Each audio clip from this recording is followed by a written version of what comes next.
Hallelujah, hallelujah, hallelujah, hallelujah. येशूला धन्यवाद, येशूला धन्यवाद. येशूची स्तुती हो, येशूची महिमा हो, येशूची आराधना हो. प्रिय बंधू भगिनींनो, पुन्हा एकदा आपण प्रभूच्या नावामध्ये एकत्र आलेले आहोत.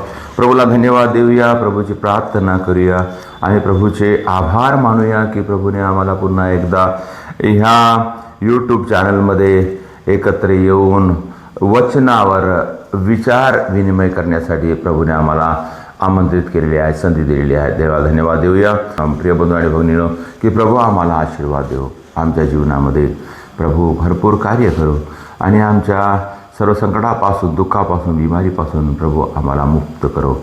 प्रत्येकाची हीच इच्छा असते प्रभू. प्रिय बंधू आणि भगिनींनो, की प्रभू आमच्या जीवनामध्ये कार्य करावं आणि प्रभूच्या कृपेनं आम्ही स्वस्थ राहावं, आशीर्वादित राहावं आणि आम्ही एक चांगले विश्वासाचे जीवन जगावं. आपण प्रार्थना करूया बंधू आणि भगिनींनो, की परमेश्वर आम्हाला आशीर्वाद देव आणि परमेश्वर आमच्या जीवनामध्ये चांगले कार्य करो. परमेश्वरा, आम्ही तुला धन्यवाद देतो, स्तुती करतो, गौरव करतो, महिमा करतो, आराधना करतो. प्रभू तूच आमचा प्रभू आहेस, आम्ही तुझ्यावर विश्वास ठेवतो. तूच आमचा प्रभू आहेस, तू आमच्या सर्व गरजा पुरवतोस आणि म्हणून आम्ही आमच्या सर्व गरजा तुझ्या हातामध्ये समर्पित करतो. प्रभू आज तू आम्हाला आशीर्वाद दे. प्रत्येक लोकाला, जे लोक आमची प्रार्थना ऐकत आहेत त्या प्रत्येकांना आशीर्वादित कर. त्यांच्या जीवनामध्ये असलेले दुःख, संकट, अडीअडचण तू दूर कर आणि त्यांच्या आजारापासून त्यांना मुक्ती दे आणि त्यांना तुझ्या विश्वासात वाढव. सर्व प्रकारच्या संकटापासून, दुःखापासून त्यांना वाजव. तुझी कृपा त्यांच्या जीवनात सदैव राहू दे. तुझ्याकडे प्रार्थना करतो. आमेन. येशूची स्तुती हो, येशूची महिमा हो, येशूची आराधना हो. प्रियजन हो, आज आपण विश्वास आणि प्रार्थना याच्याविषयी चिंतन करणार आहोत. विश्वास आणि प्रार्थना. प्रिय बंधू आणि भगिनींनो, आम्ही प्रार्थना करतो आणि प्रार्थना करायला आपण एक दुसऱ्याला सांगतो, माझ्यासाठी प्रार्थना करा, आमच्या कुटुंबातील लोकांसाठी प्रार्थना करा, मुलांसाठी प्रार्थना करा, लेकरांसाठी प्रार्थना करा. अशा प्रकारे आम्ही प्रार्थना करायला सांगतो आणि जेव्हा आम्ही प्रार्थना करायला सांगतो तेव्हा त्यासोबतच आपण विश्वाससुद्धा केला पाहिजे.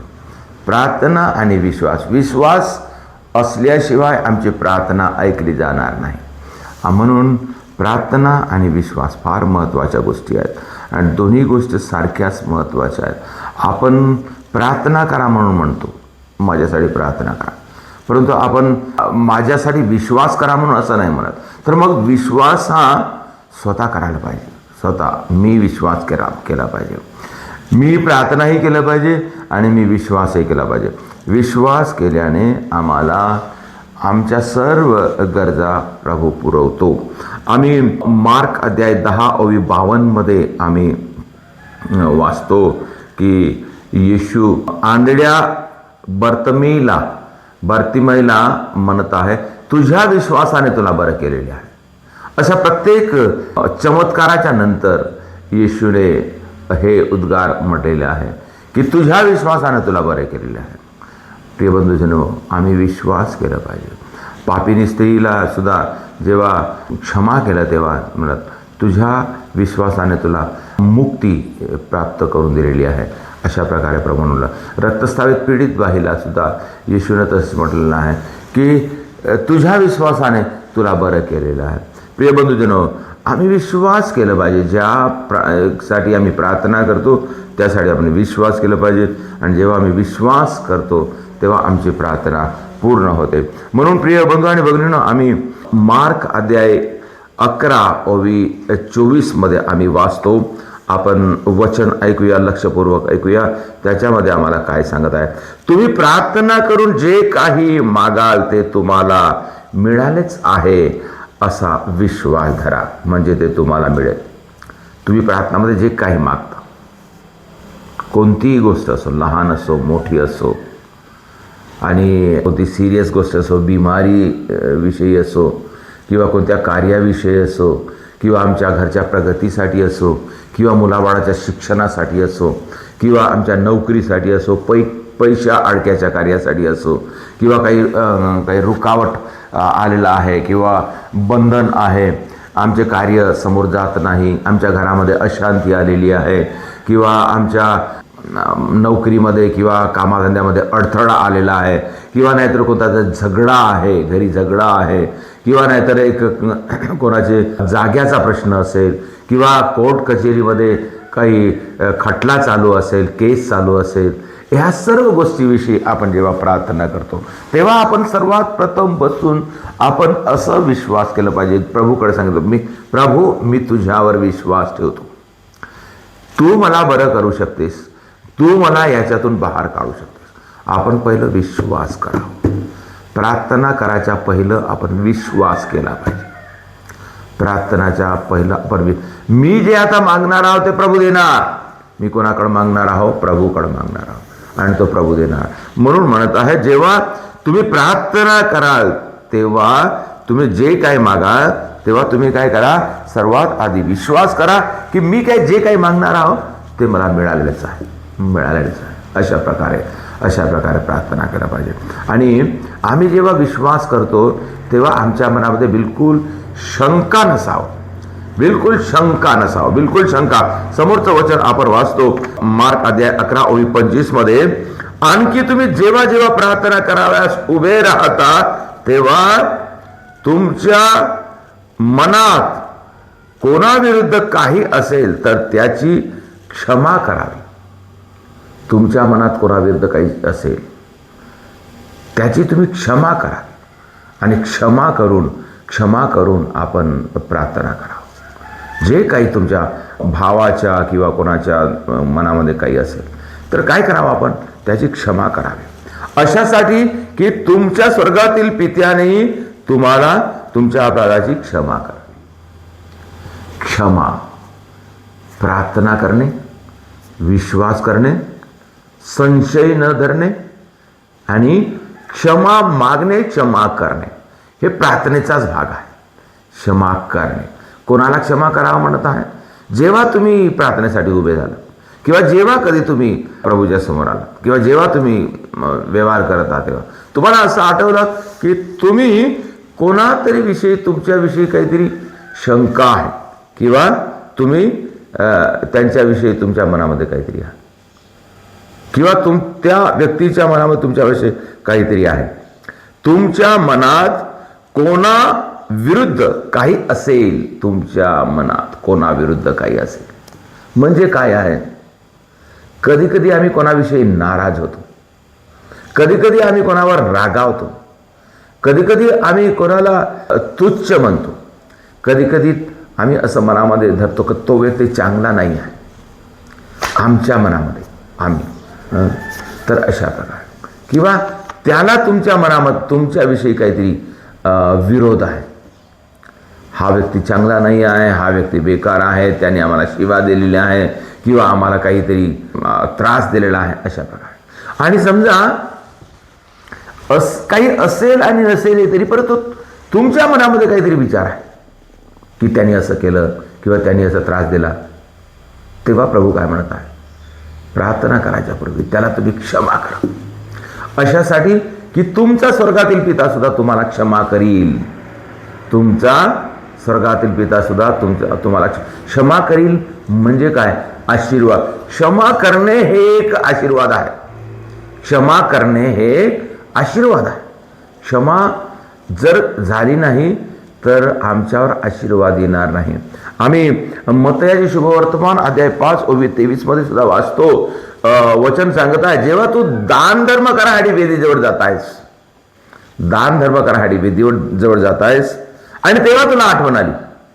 काय आठवण आली? की आपल्या भावाच्या मनात आपल्या विरुद्धामध्ये काहीतरी आहे. म्हणजे माझ्या भावाच्या मनामध्ये माझ्या विरोधामध्ये काहीतरी आहे असं आठवण आली. तर काय म्हणत आहे वचन? तुझे दान तू तिथंच ठेव, तुझे दान तू तिथंच ठेव आणि जा त्याच्यासोबत समेट कर, त्याला क्षमा माग आणि त्याच्यानंतर ये आणि तुझे दान अर्पण कर. म्हणजे प्रियजन हो, हे जे क्षमा आणि जे आमचे व्यवहार जे आहे हे नीट झाल्याशिवाय प्रभूची कृपा आमच्यावर येणार नाही. आमच्यावर सुद्धा जेव्हा आम्ही प्रार्थना करतो तेव्हा आम्ही काय मागतो? प्रार्थना करतो तेव्हा देवा माझ्या कृपा कर, आशीर्वाद दे, मला क्षमा कर, अशा प्रकारे म्हणतो. म्हणजेच आम्हाला देवाच्या कृपेवर अवलंबून आहे. तर देवाची कृपा आमच्यावर येण्यासाठी हे क्षमा होणे, एक दुसऱ्याला क्षमा होणे. आम्ही कधी कोणाशी काही वाईट बोललो किंवा काही विरोध केलो किंवा मनामध्ये काहीतरी धरलो, काहीतरी असा आपण कधी काही करत नाही, परंतु मनामध्ये आपण असा विचार करतो का हा जो व्यक्ती आहे ना माझा शेजारी, उगाचच काहीतरी काय म्हणतात दडिंग मारतो किंवा गर्विष्ठ आहे, काहीतरी बडबड करतो, हा व्यक्ती अशा प्रकारचा आहे, हा त्रास देणारा आहे, या व्यक्ती दारुड्या आहे, असं माझ्या मनामध्ये आहे त्याच्याविषयी. तर आपण काय केलं पाहिजे? हे जे माझं मन आहे ते पहिलं साफ केलं पाहिजे आणि त्याला क्षमा केलं पाहिजे. तोही देवाचं लेकरू आहे, तेही देवासोबत आहे, त्याच्यावर देवाची कृपा व्हावं आणि तोही एक माणूसच आहे. अशा प्रकारे जसा मी आहो तसं तोही आहे, अशा प्रकारे आपण मनामध्ये पकडून आपण त्याला क्षमा करावं. आणि जेव्हा आम्ही त्याला क्षमा करतो तेव्हा देव आम्हाला क्षमा करतो. देव आम्हाला क्षमा करते म्हणजे आम्हाला आशीर्वादित करते आणि आम्हाला बरं करते. क्षमेमध्ये पुष्कळसे रोग नष्ट होतात. क्षमेमध्ये पुष्कळसे संबंध जुडतात. क्षमेमध्ये पुष्कळशा वाईट गोष्टी नष्ट होतात. क्षमेद्वारा प्रभू आम्हाला आशीर्वादित करतो, आमच्या पापाची क्षमा करतो. आम्ही मत्तयाचे शुभवर्तमान अध्याय 9:2 मध्ये वाचतो, एका पक्षघाती माणसाला येशूकडे आणले आणि सर्वात प्रथम येशूने त्याला पाहिल्याबरोबर येशूने काय म्हटलेलं आहे? मत्तई 9:2 मध्ये आम्ही वाचतो, मुला धीर धर, कारण तुझ्या पापाची क्षमा झाली आहे. धीर धर, तुझ्या पापाची क्षमा झालेली आहे. प्रियजन हो, तो एक रोगी होता, तो शारीरिक बिमारीने पीडित होता, त्याला पक्षाघात झाला होता, तो उठू शकत नव्हता, तो फिरू शकत नव्हता. परंतु त्याला पाहिल्याबरोबर येशूनं काही दवाई देण्याची काही विचार नाही केला आणि मी प्रार्थना करतो असं काही म्हटलं नाही किंवा तू बरा हो असं काही म्हटलं नाही, परंतु येशूने त्याला म्हटलं तुझ्या पापाची क्षमा झालेली आहे. आणि म्हणजे जेव्हा त्यांनी असं म्हटल्याबरोबर तो व्यक्ती बरा झाला. म्हणजे येशूला माहीत होतं की हे बिमारी पापाच्या क्षमा केल्याने हे जाते. ही बिमारी याला पापामुळे झालेली आहे किंवा ह्या व्यक्तीच्या मनामध्ये पुष्कळसे अडथळे आहेत, पाप क्षमा झालेली नाही आहे आणि म्हणून ते पाप क्षमा करणे फार महत्त्वाचे आहे. आणि म्हणून प्रभूने त्याला म्हटलं तुझ्या पापाची क्षमा झालेली आहे. प्रियजन हो, आमच्या जीवनात सुद्धा आम्ही प्रामुख्याने ह्या गोष्टी लक्षात ठेवलं पाहिजे. आम्ही आज पाहत असलेला विषय विश्वास आणि प्रार्थना. प्रियजन हो, आम्ही प्रार्थना करतो, आम्हाला इच्छा आहे, आवड आहे, प्रभूची कृपा मिळावी, आशीर्वाद मिळावा, आम्ही बरं व्हावं, आम्हाला साध्य मिळावे, ते आपण प्रार्थना केलेच पाहिजे. परंतु त्या प्रार्थनेसोबत आमचा विश्वास असावं. विश्वास करून आम्ही प्रार्थना करावं, आम्ही पूर्णपणे विश्वास करावं आणि एकदा प्रार्थना केली आपण पूर्णपणे विश्वास ठेवावा. परवा मला एक फोन आला होता आणि फोनवर मी एका व्यक्तीसाठी प्रार्थना केलं आणि व्यक्तीसाठी प्रार्थना केल्यानंतर एक 10-15 मिनिट प्रार्थना चालली. त्यांनी मला पहिलं त्याचा प्रश्न सांगितला आणि त्याच्यानंतर मी त्याच्यावर प्रार्थना केलं आणि प्रार्थना केल्यानंतर मी म्हटलं आता तुला मी प्रार्थना करून दिलेली आहे, आता तू शांतीने जा आणि चांगल्या राहा. आणि त्याच्यानंतर परत का म्हणतो तो, आता ते केस चालणार नाही ना फादरजी? प्रियजन हो, मी त्याला म्हणालं मी प्रार्थना केलेली आहे, देवाने तुला आशीर्वाद दिलेला आहे, याच्यावर तू विश्वास करतोस का? तर अशा प्रकारे जेव्हा म्हटलं तेव्हा होय फादरजी मी विश्वास करतो. मग तू विश्वास करतेस तर तुझ्या मनामध्ये शंका यायलाच नाही पाहिजे. कारण काय, आम्ही प्रभूकडे जेव्हा मागतो तेव्हा आम्ही पूर्णपणे विश्वास ठेवला पाहिजे की मी जे प्रार्थनेमध्ये मागतो ते प्रभू मला देणारच. अशा प्रकारे आम्हाला प्रभू सांगत आहे की प्रियजन हो, आम्ही विश्वास करावा, प्रार्थना करावं, विश्वास करावं. आमच्या मनामध्ये कोणती शंका येऊ नये, होईल का नाही होईल का, कारण आम्ही प्रभूला सांगितलेला आणि प्रभूवर आमचा विश्वास आहे आणि ते नक्की होते. म्हणजे झालंच आहे. आणि कदाचित आम्हाला समजा प्रार्थनेमध्ये ते बरं होण्याचा अनुभव समजा नाही आला तरी आपण याच्या समोर काय बोलावं, प्रार्थना झालेली आहे, मी बरा झालेली आहे, आणि ते लवकरच तुम्हाला काय होणार, तुमच्या जीवनामध्ये लागू होईल आणि लवकरच बरे होईल. आणि जेव्हा आम्ही विश्वास करतो तेव्हा देव आम्हाला सोडून देणार नाही. प्रार्थना करावं, विश्वास करावं, शंका धरू नये, आणि ती महत्त्वाची गोष्ट, आम्ही एक दुसऱ्याला क्षमा करून प्रार्थना करावं. एक दुसऱ्याच्या पापाची क्षमा केल्याने आमचे सर्व बंधन तुटून जाते, आमचे सर्व अडथळे निघून जाते, आणि आम्ही क्षमा करावं. क्षमा केल्याने आम्हाला प्रभूचा आशीर्वाद मिळते, प्रभूची कृपा आमच्यावर येते, प्रभूमध्ये आणि माझ्यामध्ये काही अडथळा राहत नाही. आणि म्हणून आपण क्षमा करून प्रार्थना करावं, आणि क्षमा करून प्रार्थना करणाऱ्याला देव कधी सोडून देत नाही. प्रियजन हो, जेव्हा जेव्हा आम्ही प्रार्थना करतो तेव्हा अशा प्रकारे आम्ही प्रार्थना करावं, आणि प्रार्थना केल्याने, अशा प्रकारे प्रार्थना केल्याने आमची प्रत्येक प्रार्थना ऐकली जाईल. प्रियजन हो, विश्वास करूया, विश्वासाने प्रार्थना करूया.